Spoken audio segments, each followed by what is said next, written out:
केंद्रीय गृह मंत्री अमित शाह ने कहा कि जम्मू कश्मीर में किसी भी आतंकवादी के परिवार के सदस्य या पत्थरबाजों के गरीबी रिश्तेदारों को सरकारी नौकरी नहीं मिलेगी। न्यूज एजेंसी पीटीआई से बातचीत में शाह ने कहा कि नरेंद्र मोदी ने केवल आतंकवादियों को निशाना बनाया है, बल्कि अंतिम, क्योंकि इकोसिस्टम भी खत्म कर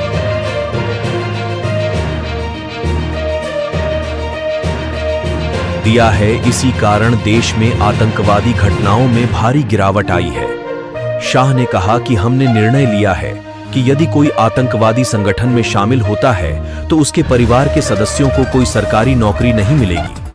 शाह ने कहा कि इसी तरह अगर कोई पत्थरबाजी करेगा तो उसके परिवार के सदस्यों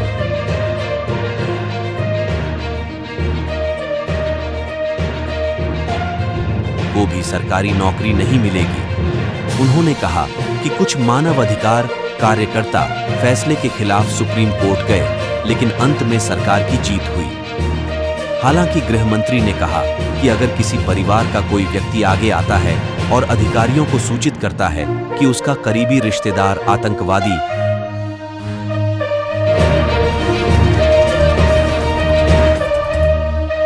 संगठन में शामिल हो गया है तो सरकार उसे मामले में विचार करेगी। उन्होंने कहा कि ऐसे परिवारों को राहत दी जाएगी।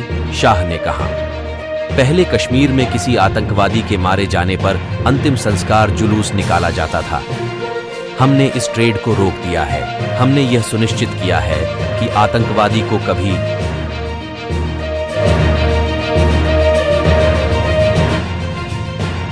धार्मिक नीतियों के साथ दफनाया जाए।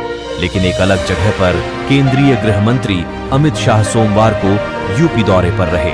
शाह ने कहा, 4 जून को राहुल बाबा की पार्टी 40 भी पार नहीं कर पाएगी।